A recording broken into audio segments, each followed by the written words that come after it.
Episode 365 hari hampir selesai.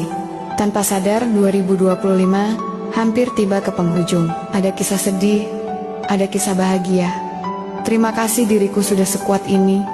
Segala yang telah terjadi di tahun ini akan aku simpan sebagai kenangan. Kenangan yang tak mungkin berulang lagi. Entah apa yang sedang menunggu aku di 2026 nanti. Semoga aku tetap kuat, walau aku sendiri tidak tahu sekuat apa aku kelak 2025 pergi. Tak mudah, tapi alhamdulillah aku mampu melewati semuanya sampai di saat ini.